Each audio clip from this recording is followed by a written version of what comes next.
Muy bien, les damos la bienvenida al segundo Congreso Regional de Psicología, Realidad, Desafíos y Perspectivas hacia el Futuro, organizado por el Consejo de Psicólogos Regional 1, Lima y Callao, organizado también, por el Colegio de Psicólogos del Perú. Vamos a tener la ponencia que se titula Pandemia y Medios de Comunicación, un apunte psicológico. El doctor William Montgomery será quien dicte la ponencia. Vamos a conocer un poco de él. Él es psicólogo clínico y docente investigador en la Universidad Nacional Mayor de San Marcos. Tiene premio en docencia universitaria en el año 2014, otorgado por el Colegio de Psicólogos del Perú. Premio al mérito científico en el año 1998 y 2010 en psicología por el Consejo Superior de Investigación en la San Marcos. Es consultor de la Unidad de Apoyo y Asesoría al Estudiante en la Clínica Docente Universidad Nacional Mayor de San Marcos. Además, es autor de varios libros y artículos de la especialidad. Doctor Montgomery, muchas gracias por estar con nosotros. Le cedo la palabra. Buenos días. También soy magíster de investigación en comunicación, ¿no? Referente a lo que se va a decir ahora. Así como ayer, que también tuve una intervención, quiero saludar y agradecer a los miembros del colegio que están llevando a cabo realmente estar aquí, así como lo dije ayer, ¿no? Así que, bueno, reitero las gracias. Y hoy día vamos a tener una comunicación sobre pandemia y medios de comunicación. Un apunte psicológico, ¿no? Voy a ir compartiendo pantalla para poder entrar a ver. Aquí estamos. Muy bien. Bueno, la psicología, como es de todos conocido, tiene la posibilidad de hacer una serie de abordajes, ¿no? El comportamiento en general es el objeto de estudio de la psicología. El comportamiento es múltiple. Por lo tanto, cualquier producción humana está sujeta al análisis psicológico, definitivamente, ¿no? Y no solo al análisis, sino también, obviamente, a la intervención. Pero la psicología es una ciencia difícil, una disciplina difícil, que muchas veces no es bien comprendida, pero que poco a poco, en la medida en que se conozcan sus posibilidades de acción, y a eso nos compete la responsabilidad de todos, ¿no es cierto?, de hacer conocer la efectividad de las intervenciones que podemos hacer. En esa medida iremos convirtiéndonos en una disciplina con mayor peso. Entonces, en este sentido, tradicionalmente la psicología realmente se ha ocupado de temas clínicos, social comunitarios, educativos, ¿no? y también organizacionales. Pero a partir de esas grandes áreas de, digamos, de especialización del psicólogo, también surgen subramas. Y una de ellas es la de la psicología de los medios de comunicación. Un tema que hasta cierto punto ha sido insuficientemente tocado hasta ahora, ¿no? Y que cobra mayor peso por cuanto es indudable que el uso de los medios de comunicación es un instrumento sumamente delicado. Es la herramienta fundamental de esta sociedad y con el auge de la tecnología, su importancia va aumentando. Los medios de comunicación en general son la mejor forma de modificación de conducta que debería haber. Lo son actualmente, lo que pasa es que lo son manejados por gente que no es experta en modificación de conducta, ¿no? Y que además responde a ciertos intereses, como lo vamos a especificar luego. Bueno, la idea entonces es ubicar este tema en el contexto presente, ¿no? Cómo es que se vienen comportando los medios de comunicación en esta situación de pandemia que a todos nos preocupa tanto y que todavía tiene para rato tanto en el imaginario como el hacer de las personas, ¿no? Afecta tanto lo psicológico como la vida cotidiana, evidentemente. Bien, vamos a ir viendo entonces esto. El orden de la disposición va a ser entrar al principio a especificar un pequeño modelo de la comunicación a partir del cual trabajamos, y luego poco a poco iremos bajando a lo más detallado referente a cuál es el comportamiento usual de estos medios en temas como ¿no? De pandemia, u otros asuntos luctuosos, y también proponer algunas posibles soluciones, tanto para el presente como para el futuro, ¿ya? Entonces vamos a ir comenzando, ubicando nuestra diapositiva número 2 en su lugar. Este es un pequeño modelo de comunicación referente al cual queremos decir que la comunicación en sí misma viene a ser una condición indispensable de la vida humana y del orden social. Toda conducta humana es un modo particular de mensaje que incluye formas verbales, tonales, posturales, contextuales, cada una de las cuales limita el significado de las demás. De manera que, así como es imposible no comunicar, es imposible no comportarse. Es decir, son ambas categorías estrechamente relacionadas entre sí. Actividad o inactividad, palabras o silencio, tienen siempre valor de mensaje e influyen sobre los demás, quienes por supuesto también comunican en respuesta.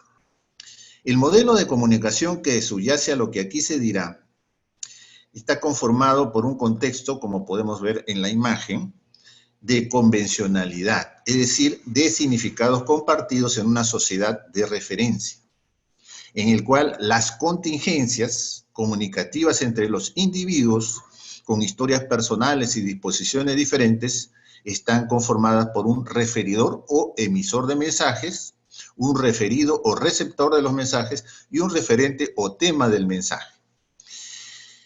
Antes de pasar a una diapositiva nueva, tenemos que aclarar algunos significados referente al lenguaje técnico que estamos utilizando, ¿no? ¿Qué se entiende por contingencia? Ya lo dijimos por convencionalidad, ¿no? Convencionalidad es algo que surge en base al acuerdo social, en base a significados que todos manejamos, que todos entendemos. Esa es la convencionalidad. La contingencia, en cambio, es la circunstancia en la cual nos movemos. Generalmente la contingencia se analiza en 3 términos: los antecedentes de lo que hacemos en sí mismo y las consecuencias de lo que hacemos. Entonces, ese globo de análisis es el que tiene que considerarse cuando hablamos de contingencia. En cuanto a la historia disposicional, es aquella historia de actitudes y, en general, conductas aprendidas en una historia personal. Tiene que ver, obviamente, con la personalidad, tiene que ver con los intereses, con las creencias, inclusive con estados biológicos que puedan estar afectando de alguna manera el comportamiento actual. Entonces, en ese contexto es que hablaremos de un referido, de un referente y de un referido. Pasaremos entonces a una diapositiva posterior. La comunicación puede entenderse de diversas maneras. El influjo abierto o inadvertido que estas operaciones comunicativas de referidor, referente, referido ejercen sobre las expectativas y atribuciones de las personas en cuanto a lo que éstas dicen o hacen, suponen complejos y sutiles patrones de interacción que implican relaciones de control, que es mejor conocer a qué dinámica responden. Por ello, puede decirse que la comunicación podría concebirse en términos de variable independiente, variable dependiente y variable interviniente. Como vemos en la figura, en el caso de ser variable independiente, la comunicación actúa en relación al papel de estímulo, situación o contexto significativo cuya ocurrencia ocasiona cambios en las disposiciones a comportarse. Actitudes, creencias y propensiones a referirse a eventos, personas y objetos en particular. Cuando hablamos de estímulo, situación o contexto, estamos aludiendo a 3 niveles de complejidad, ¿no? El nivel de estímulo está relacionado con estímulos inmediatos, aquello que ocurre de una sola vez y que afecta de alguna manera lo que alguien hace. La situación, en cambio, es un complejo de estímulos. Es un conjunto de estímulos interrelacionados entre sí. Y el contexto significativo viene a ser un conjunto de situaciones. Entonces va en un nivel de aumento de complejidad en este sentido, ¿no? Sin embargo, las 3 formas de variable independiente que estamos aludiendo aquí tienen los mismos efectos. Es decir, ocasionan cambios en disposiciones a comportarse. Como variable dependiente, la comunicación tiene funciones de rotulación de actos, evocadas por el cambio de contingencias concretas. Finalmente, en el caso de la variable interveniente, el rol de la comunicación es mediar procesos de pensamiento y razonamiento que siguen a la estimulación y preceden a las ejecuciones, desempeños y actividades del individuo. Generalmente son compuestos de conductas aprendidas ya, que filtran de alguna manera la estimulación que procede de la comunicación externa y que antecede a los efectos de esta, ¿no? Sobre lo que uno hace o dice. Sí, seguiremos con la siguiente diapositiva. La mención de estas dinámicas es relevante porque da una idea de las estrategias que pueden llevarse a cabo para efectuar un proceso de modificación del comportamiento, ¿no? En términos de ocurrencia de eventos o circunstancias que llevan a situaciones de riesgo o tragedia, como el presente, ¿no? En que nos vemos aquejados por una terrible pandemia mundial. Entonces, en este marco es que vamos a hacer las siguientes reflexiones. Comenzaremos diciendo que esto es conocido mucho en la psicología de las emergencias, por cierto. Existen 4 categorías generales de eventos que llevan a situaciones de riesgo o tragedia social. Se les puede llamar, como vemos ahí, también en razón de complejidad, crisis, emergencia, desastre o catástrofe, según su nivel de gravedad. Las crisis se producen cuando un suceso amenaza con alterar nuestro equilibrio personal. Las emergencias tienen que ver con eventos críticos, generalmente agravados, cuya solución solo pasa por algún tipo de atención sanitaria urgente. Los desastres involucran emergencias, donde hay gran número de damnificados y daños infraestructurales. Es el caso de los terremotos, las inundaciones, ¿no? Y también el caso aparentemente de la presente pandemia, como luego diremos. Por otra parte, las catástrofes son desastres de mayor extensión que requieren de cuantiosa inversión humana y material para poder combatirse. La situación actual, de todos conocida con respecto al problema del coronavirus o COVID-19, quizá todavía se podría clasificar en su mayor connotación como una crisis, aunque lamentablemente en proceso de agravamiento y por lo tanto derivando a emergencia.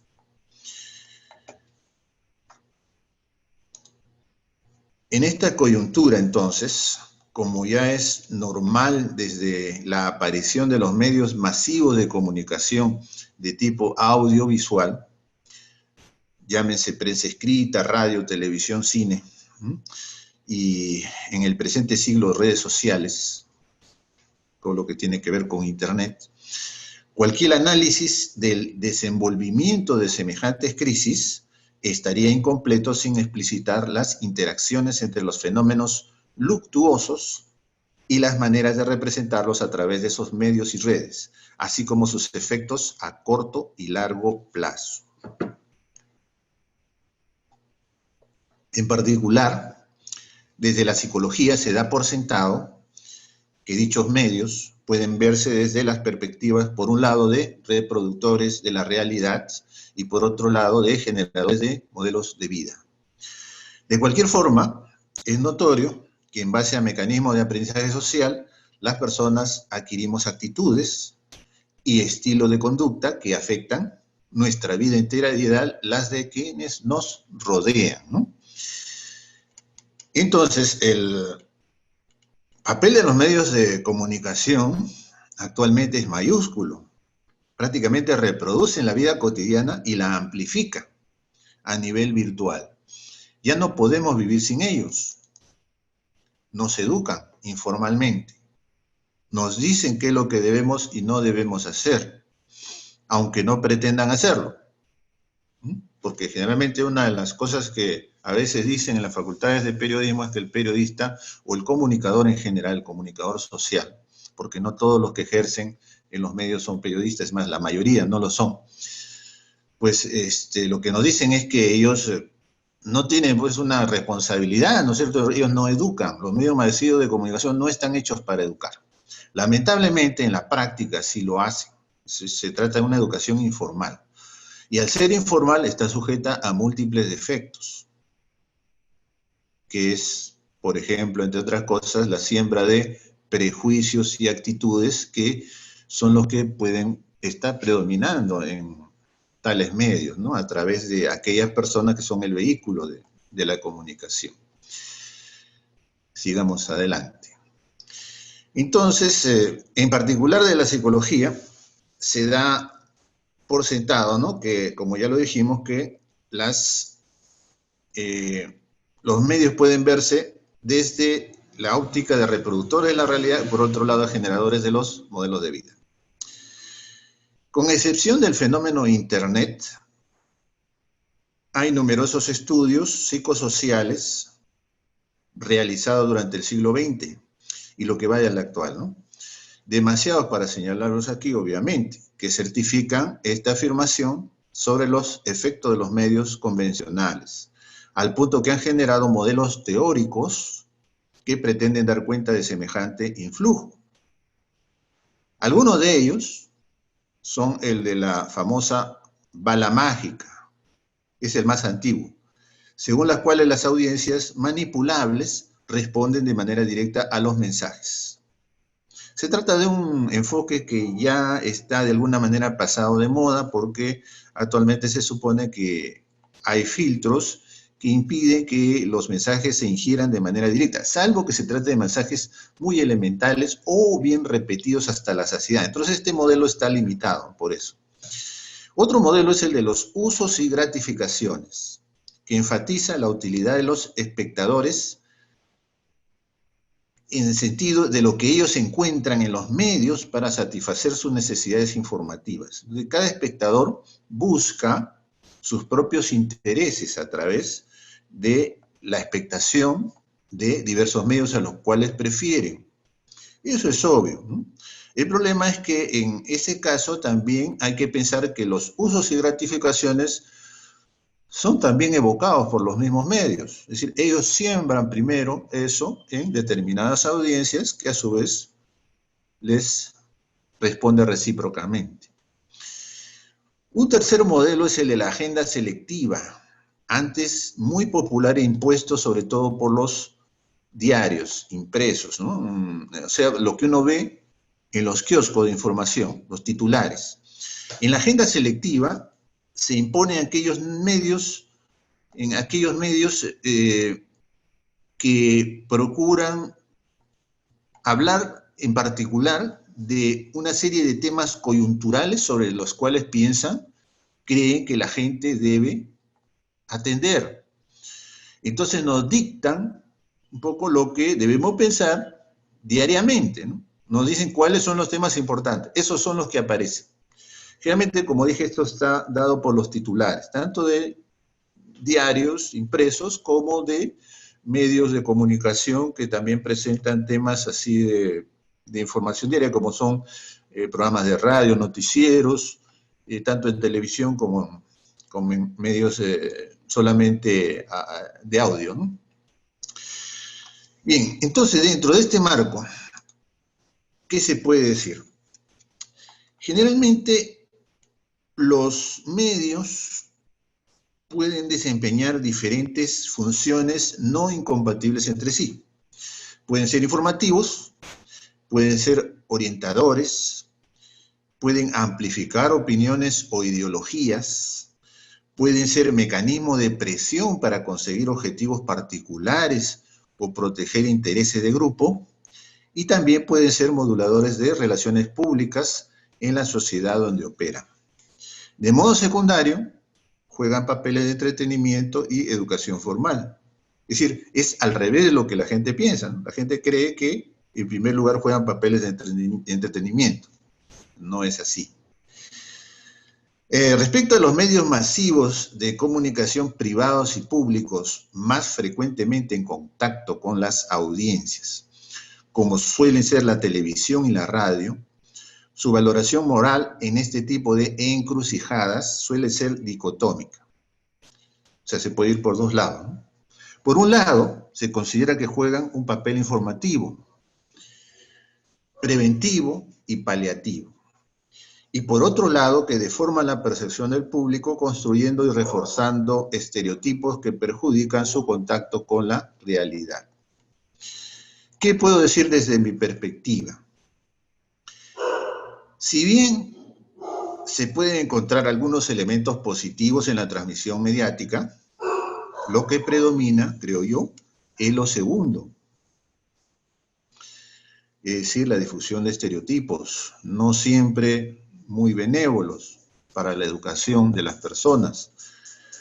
No es desde luego que afirme que el perjuicio que provocan los medios masivos se ha hecho adrede, sino que se encuentra en realidad en el núcleo de su esencia.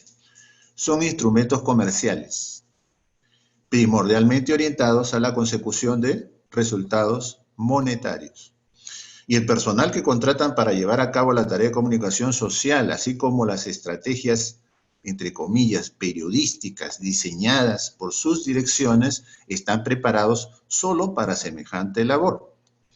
El proceso de estereotipa de la realidad que llevan simplifica percepciones y autopercepciones que facilitan la llegada de los mensajes que se buscan implantar, como la uniformidad de identidad social y la emocionalidad de la respuesta de los auditores a dichos mensajes. Es por eso que en tiempos de emergencia nacional, los medios masivos enfocan las cosas de una manera sesgada por el objetivo fundamental de su creación y supervivencia, siempre hacia el escándalo y la exageración, a fin de lograr o mantener sus ratios o índices de audiencia.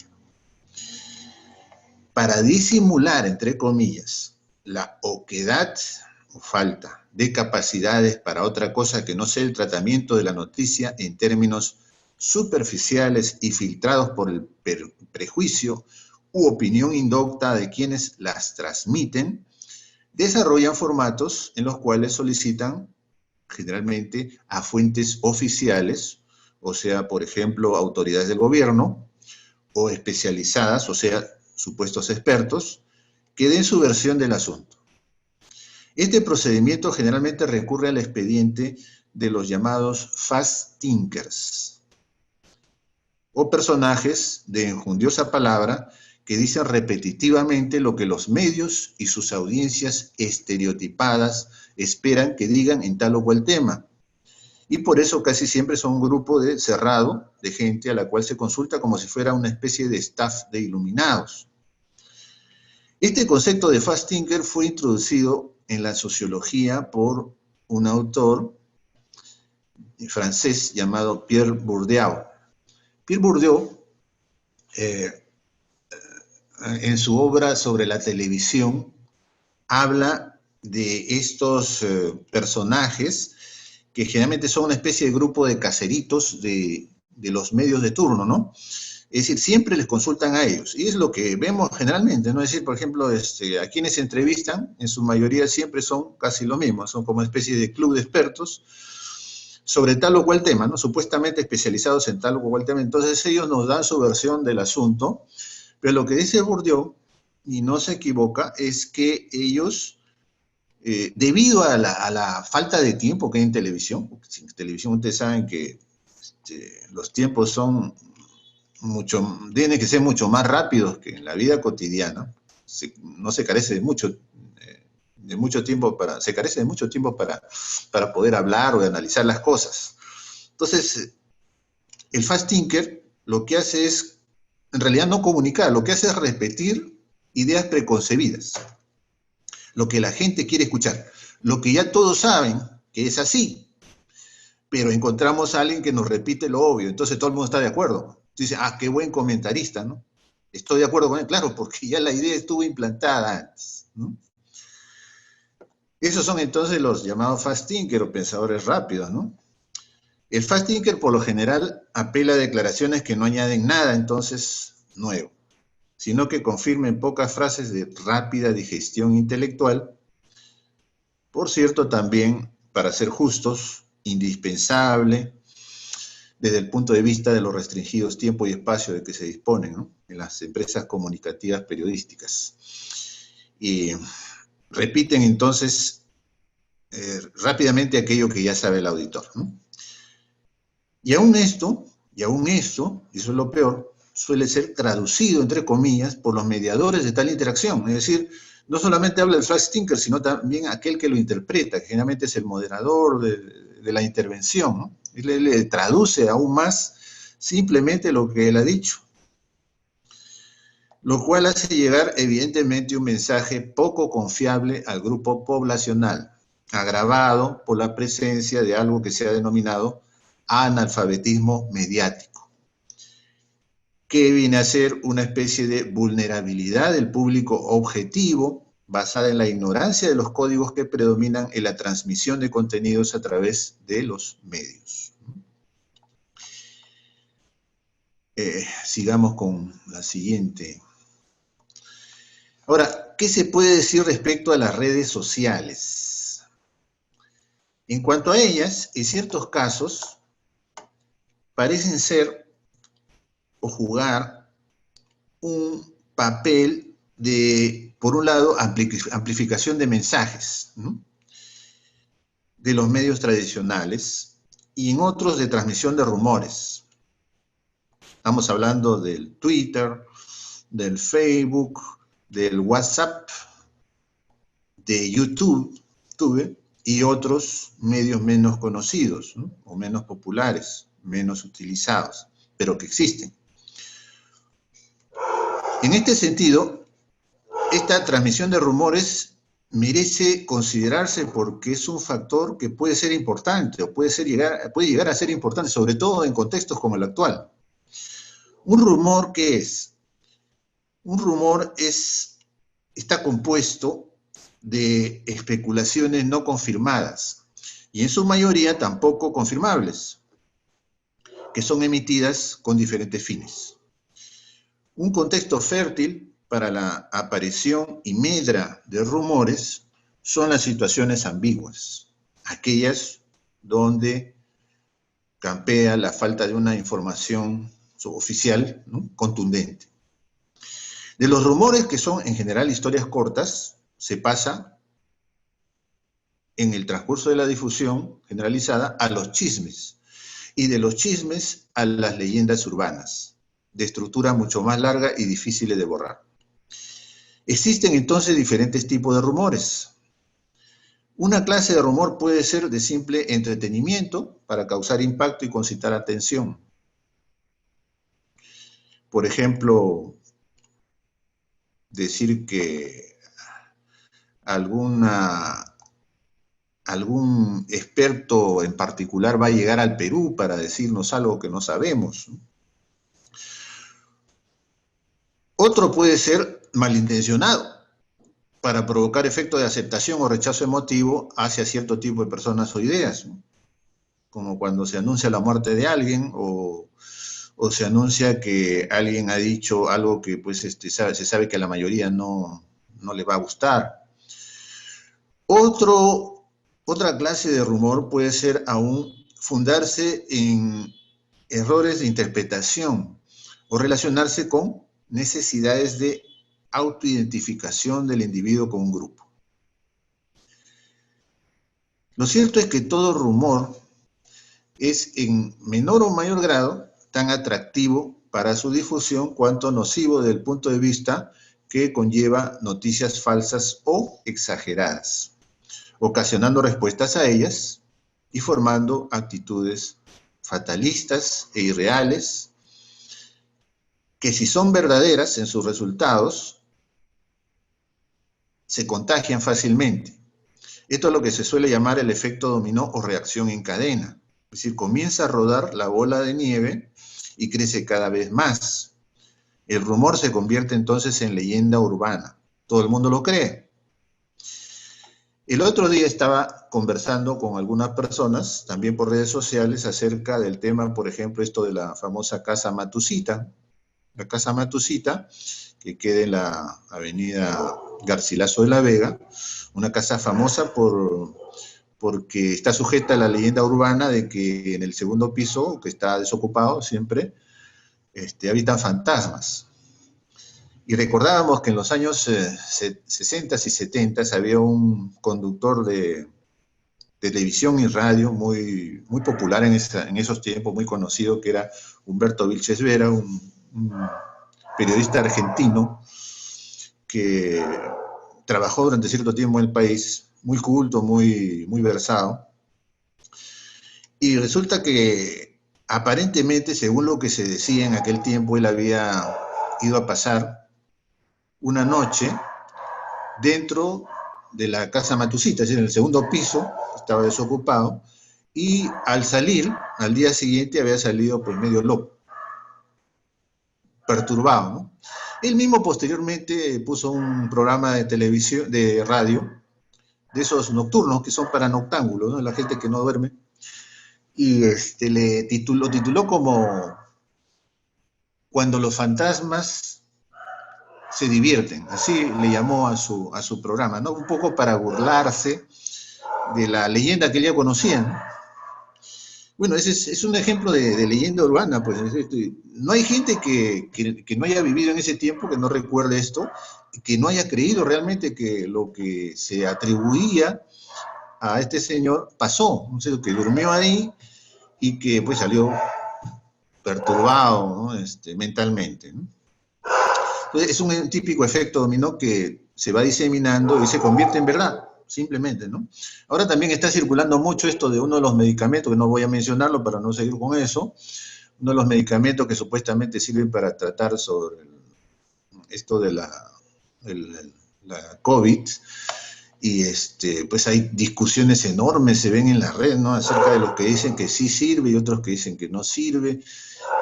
También se ha constituido una leyenda urbana, pues en realidad no está aceptado por la OMS ni por los expertos, ¿no? Pero otros, para defender el caso, dicen no, pero es que la OMS se ha equivocado varias veces y no puede ser, ¿no? Nos están ocultando esto porque lo que quieren es que nos pongamos la vacuna, y en la vacuna hay un chip donde nos van a seguir, ¿no es cierto? Nos van a identificar lo que hacemos y todo eso, ¿no? En fin.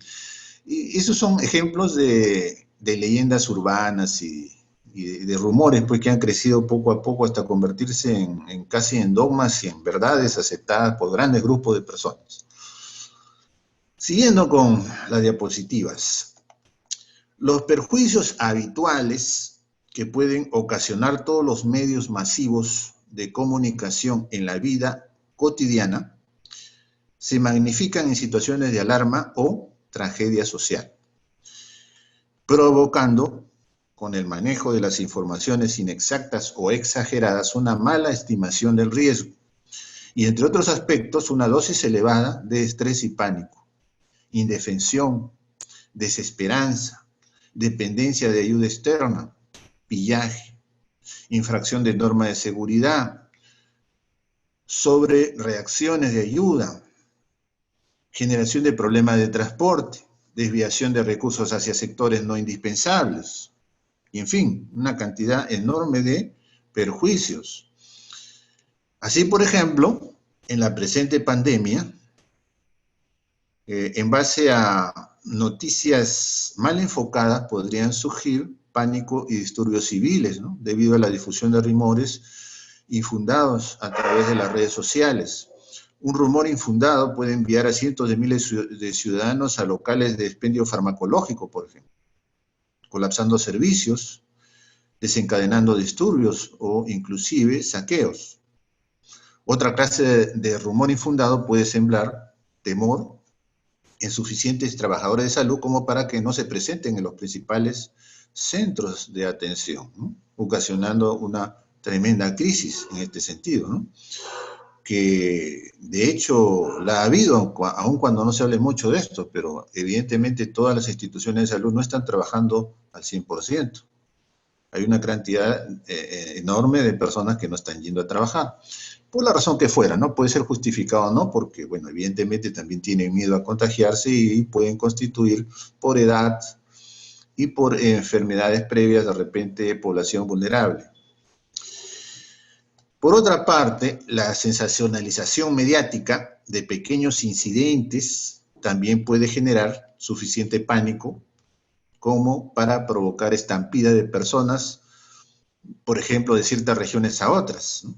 Hasta paralizar actividades importantes en aquella región que es perjudicada. Cuando la información se presenta incompleta o sesgada, se ocasionan graves problemas. Hace poco, por ejemplo, ha habido recientes revelaciones como resultado de investigaciones del diario Washington Post, diario americano, por ejemplo, sobre el origen del COVID-16, ¿no? No a raíz de un murciélago comido en un mercado húmedo de animales de la ciudad de Wuhan, sino de un experimento de laboratorio cuyo error fue ocultado por las autoridades chinas, retrasando la medida de prevención en la propia China y en el mundo, ¿no? Eso también ha corrido como un rumor que ya ha agarrado fuerza.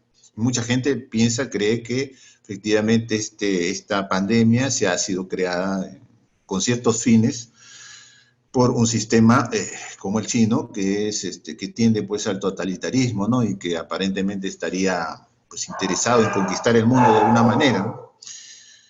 Otro descubrimiento, esta vez de la Universidad de Stanford, estamos hablando de descubrimientos y noticias aparentes en términos entrecomillados, ¿ya? El caso de la Universidad de Stanford también fue bastante difundido. En este caso sobre la manifestación del virus, ¿no?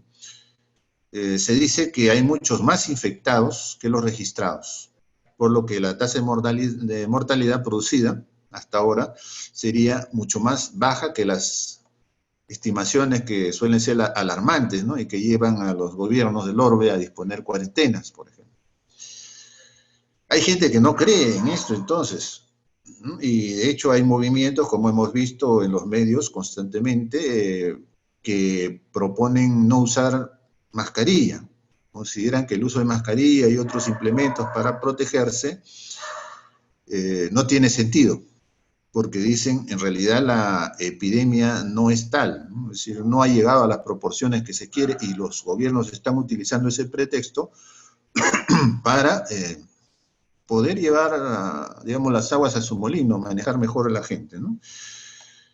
Bueno, aun cuando ambas emisiones de noticias han estado durante cierto tiempo en estado de verdad condicional y ponen en duda lo que hasta antes de ellas se había afirmado, evidentemente, lo cierto es que no hay mayores pruebas de que sean ciertas, ¿no? Sin embargo, a pesar de ello, siguen vigentes porque hay un caudal de gente que las cree, ¿no? Y surgieron a partir de rumores, pues, ¿no? Rumores, muchos de ellos interesados. Doctor, Se habla mucho. Sí. Doctor, perdón la intromisión, solo para recordarle que faltan 5 minutos para que termine su ponencia. Exacto, sí. Gracias. Justamente voy a terminar en ese tiempo. Le agradezco. Se habla entonces mucho en los ambientes de comunicación respecto a la emancipación de la audiencia. Esto supone que el carácter de audiente, desde la persona que presencia las emisiones de los medios, no termina en el momento en que una persona se desconecta del medio que fue objeto de su atención. en un momento determinado, ¿no? Sino que continúa en base a los patrones de consumo televisivo, radial, impreso o virtual que se han aprendido a lo largo de toda una vida. En este contexto, emanciparse significa adquirir un estatus de audiente crítico en relación con los contenidos que le son brindados por los medios, transgrediendo la condición de sujeto como receptor pasivo para convertirse ya en un audiente empoderado, sobre todo en situaciones de crisis. Ahora bien, todo esto nos relaciona ya con lo que podemos hacer los psicólogos, ¿no? Pero llegar a esto no es fácil en las condiciones que tenemos actualmente. Para delinear una estrategia que permita utilizar los medios de comunicación de la manera más productiva posible, teniendo en cuenta que son, como ya lo hemos dicho, el instrumento psicosocial más poderoso para modificar conductas a nivel masivo, deben tenerse en cuenta, en primer lugar, todas las consideraciones señaladas por lo dicho hasta aquí. A partir de esto, debe ponerse en marcha una serie de acciones dirigidas a empoderar a la audiencia. En base a este fin, pueden promoverse artículos de prensa radial, escrita o programas televisivos que transmitan contenidos de tinte moderado sobre las condiciones reales de las crisis o emergencias que estén en función, cuidando que la información proporcionada esté en manos de verdaderos expertos, no de fast thinkers, ni de comunicadores que los traduzcan. Esto implica un contacto estrecho con los colegios profesionales de las carreras sanitarias, como la medicina, la psicología, la enfermería, la asistencia social y otras afines. En la misma línea se pueden montar campañas publicitarias y programas comunitarios que impliquen la participación ciudadana en la resolución de los problemas vinculados a los eventos luctuosos. Igualmente, cursos y programas de formación que analicen y minimicen la mecánica de respuestas individuales de miedo, ansiedad y angustia ante situaciones de riesgo y pérdida familiar. Y por otro lado también informen sobre cómo dar apoyo eficaz a los individuos o sectores vulnerables, ¿no? Adicionalmente a lo anterior también es importante la tarea de fiscalización periodística y consiguiente control respecto a los rumores malsanos, ¿no? El uso correcto de los recursos y acciones paliativas y la información oportunamente previsora de riesgos potenciales. Todo ello implica, un minuto, ¿no? Todo ello implica una oportuna migración, por lo menos momentánea, de los propósitos normales de una empresa con fines de lucro hacia el papel de instrumento psicosocial bajo la dirección de expertos delegados por instituciones competentes y representativas, como son los colegios profesionales, ¿no? Entonces, las redes sociales también se pueden convertir en un insustituible vehículo de comunicación para llegar a los sectores más recónditos utilizando la tecnología de los ordenadores y teléfonos celulares, ¿no? Un conjunto de mensajes preventivos en el sentido primario y secundario de la prevención que inunden las redes virtuales daría mucho apoyo a la paliación de males conectos a la crisis, emergencia, desastre y catástrofe, en especial a los de la presente pandemia, ¿no? De hecho, muchas de esas cosas ya se vienen haciendo, pero de manera casi intuitiva. Es de esperar que con la dura experiencia del acontecer actual, pues se vayan delineando cada vez de mejor manera, ¿no? Y pongo solo ya para terminar nomás, solamente que lo vean, la conclusión fundamental de las par de conclusiones que tenemos respecto a lo que se ha dicho, ¿no? Bueno, interrumpo acá, dado que ya estamos con el tiempo cumplido. Muchas gracias. Le agradezco, doctor, por la ponencia. Y tengo una primera pregunta. Me dicen, ¿cuál es su recomendación al Colegio de Psicólogos con respecto a las comunicaciones? ¿Cuáles son las acciones prácticas específicas? El Colegio de Psicólogos no puede hacer más que lo que tiene a mano, ¿no? Es decir, puede sacar comunicados, tanto radiales como televisivos, como impresos. Todo eso tiene un límite, porque obviamente ustedes saben lo que cuesta, sobre todo en los medios audiovisuales, lo que cuestan los avisos. Entonces tiene que haber, en momentos como este, de pandemia, tiene que haber una coordinación entre el gobierno y los medios profesionales. los colegios profesionales tienen que ser convocados por las personas que tienen la sartén por el mango, que son los políticos, ¿no? Los políticos, y ellos darle, digamos, el papel que les corresponde, ¿no? Y el colegio tendrá la posibilidad, por un lado, de comunicar, por un lado, mensajes generales, y por otro lado, de brindar a sus expertos, como ya lo hemos dicho, ¿no? En el transcurso de la última parte de la exposición.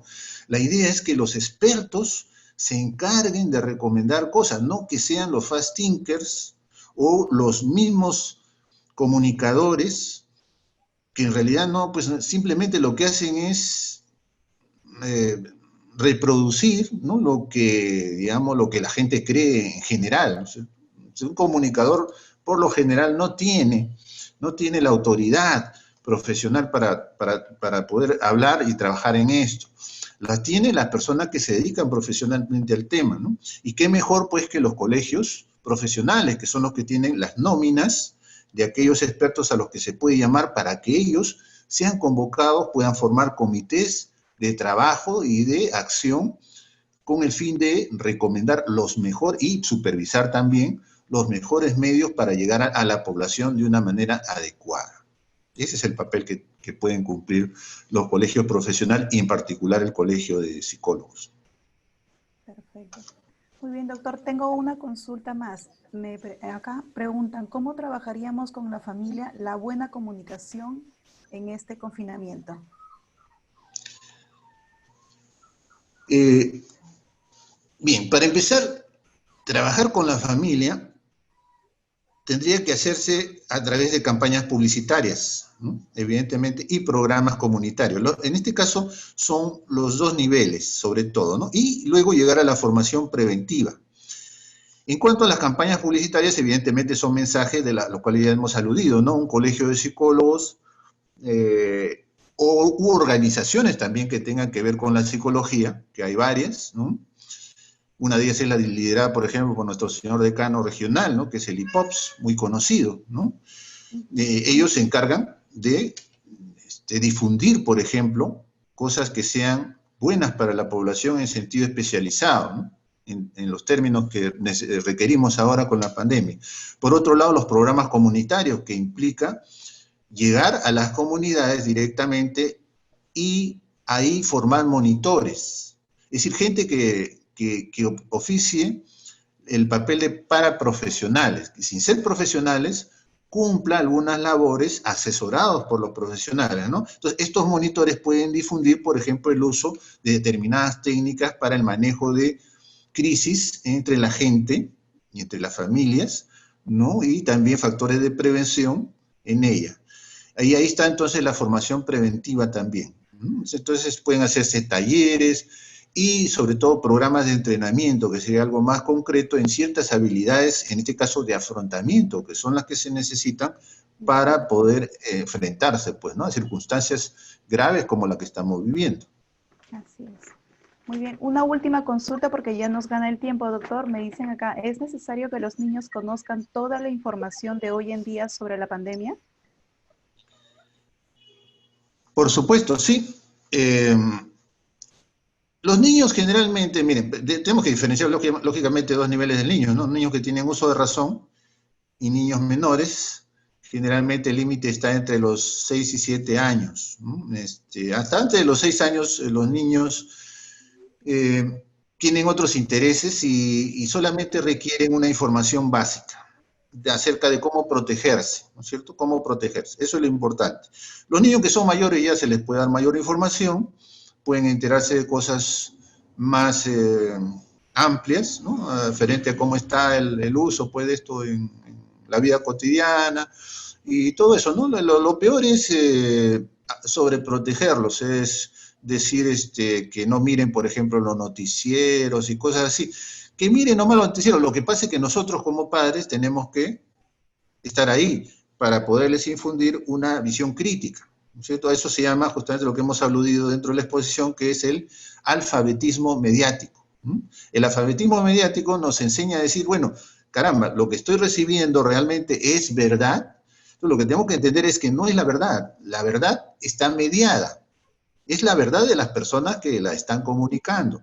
Y a través de nuestra propia experiencia tenemos que aminorar, ¿no es cierto?, el impacto de eso. Saber que las noticias que se nos presentan a través de la radio y televisión generalmente son exageradas. Y saber ponerlas en su en su exacta dimensión. Siempre el término medio es aquel que suele ser el más correcto, el más completo, y hacia ahí debemos tender. Aun cuando no sepamos realmente cuáles son las cifras, por ejemplo, sabemos sí que no son las que nos dicen pues los medios de comunicación, ¿no? Porque evidentemente ahí inflan la noticia como lo que hemos dicho, generalmente recurriendo a pues esta argucia para poder obtener mayor sintonía. Perfecto. Muy Tenemos que bien, partir de doctor. ahí. Sí, Perfecto, muchas doctor. Le agradezco por su ponencia. Están agradeciendo aquí en vivo. Les agradecemos a todos los asistentes. Doctor, nos comunicamos por interno con usted para poder programar futuras conferencias. Gracias a todos los Muchísimas participantes. gracias. La conferencia ha finalizado. Muy agradecida. Gracias a todos. Gracias.